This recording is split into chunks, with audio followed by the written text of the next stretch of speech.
மழை பரவாயில்லைங்க சகோதரிகளே, நல்ல மழைங்க. இப்படி அடிக்கடி மாதத்துக்கு ஒரு மழை பெஞ்சதுன்னாங்க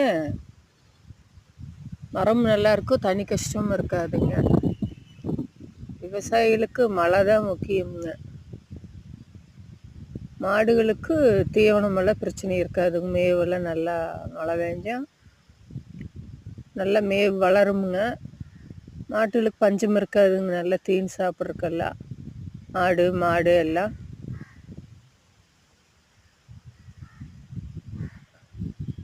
மழை இப்படியே பேஞ்சிட்ருக்கோணுமுங்க ஃப்ரெண்ட்ஸ்.